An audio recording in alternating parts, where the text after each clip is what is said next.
Film noir is about the dark side, and people either plunge into it willingly or they fall into it accidentally. This was a spate of films that didn't deal with America as a dream, but America as a nightmare. Film has gone through a lot of movements and a lot of styles, and film noir seems to still have this attraction because it is a strong expression of the feeling of its time.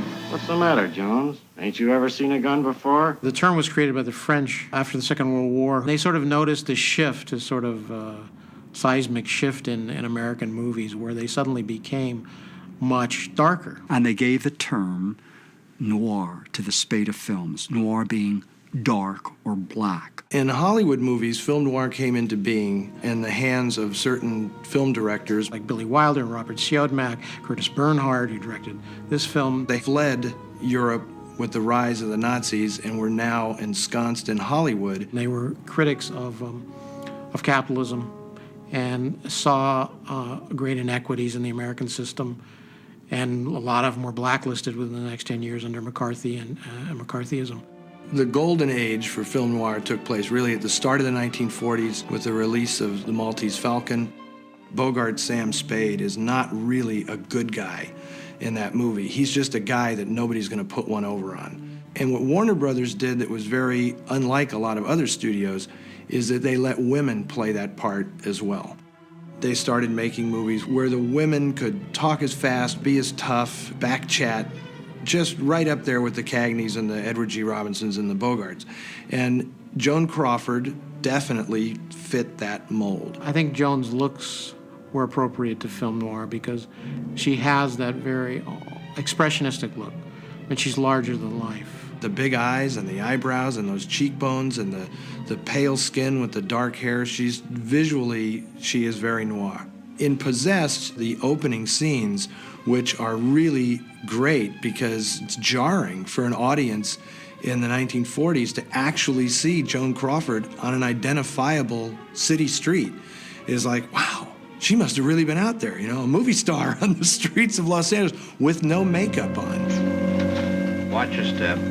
David? He ain't in here, lady. I mean, that was a big thing for Joan. She's like barefaced when this movie starts, and Joan didn't allow that to happen too many times. She's very, very vulnerable in this film, much more so than in any other movie that I recall seeing her in. And I think this really took the public by surprise, and it's why I think a lot of people consider this to be her best performance. David, I didn't mean that. I don't know why I ever said such a thing. David, I'm sorry. Don't be angry. Please don't be angry. David, listen to me. You mustn't treat me this way. Don't leave me. Take me with you, David. David!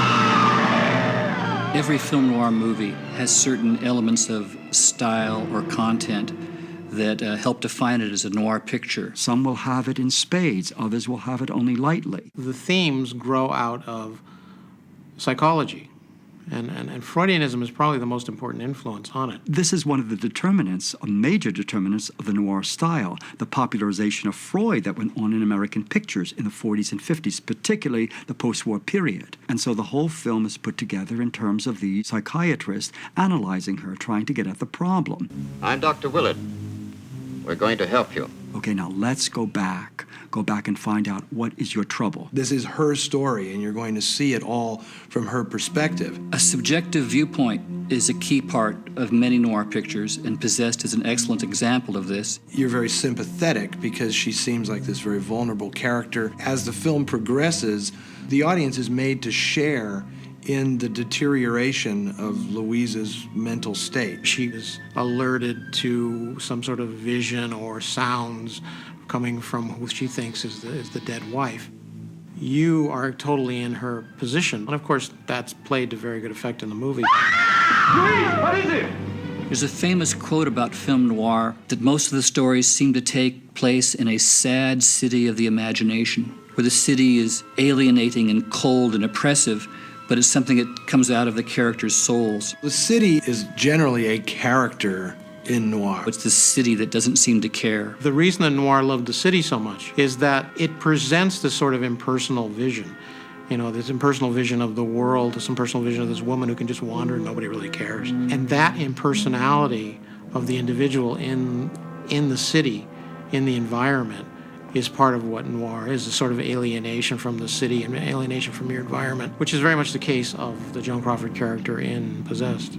Go ahead and kiss me. You don't have to mean it. A very central aspect of film noir is the character of the femme fatale. I didn't expect you to mean it that little. They're like black widows waiting to trap the unwary hero, whether they're doing it on purpose or not. Louise is sort of a femme fatale, but not of her own doing. In Possessed, what's interesting is you have a homme fatale. It's Van Heflin who fulfills the role that a woman normally plays in noir, which is being the object of somebody's obsessive desire. Louise, be reasonable. Well, that's fairly reasonable.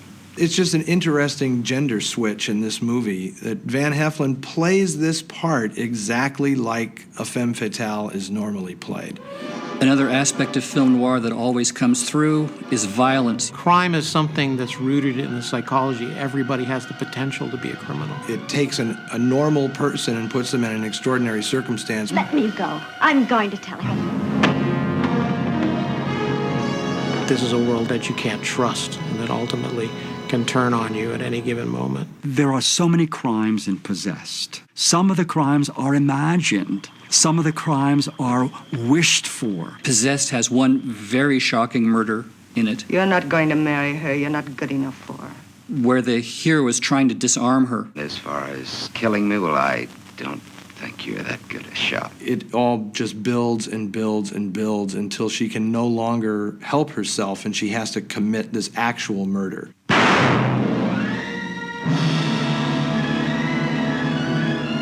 And she goes right ahead and shoots him. He looks very shocked and he falls to the floor dead. It's quite a shocking scene.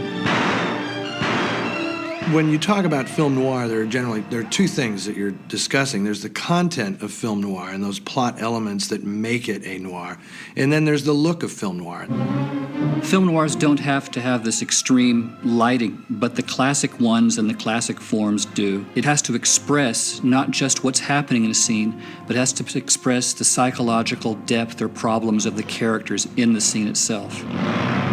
The directors and cinematographers really play with light and shadow a lot more than in a normal movie. And this, by and large, is because they're either A, trying to depict a sinister and shadowy world, or they're using it in a very expressionistic way to depict the inner state of the characters. And in Possessed, Joan Crawford's character is totally confused, she's alienated, she's upset, in fact, she's simply mentally ill.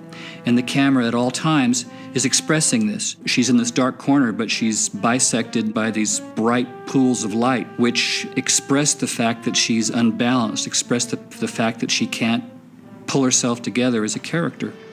The interplay of light and shadow is a big part of what makes the look of noir. I do think that noir continues to this day. We all have periods in our life where things are dark or not going right. We have disappointments and, small problems which seem to be reflected in these characters who are always in a state of anxiety. Most filmmakers today are escapist, are not addressing issues in America. But those that do use a noir style, like with Scorsese. He uses it often, this noir style. And it's more than just being sort of a cultural artifact. They still do connect on a pretty deep level. And it's just it's a stylized way of storytelling that Hollywood really, really excelled at. And for this period in the 1940s, they did this thing called noir, and it stands. I mean, people still really love this stuff.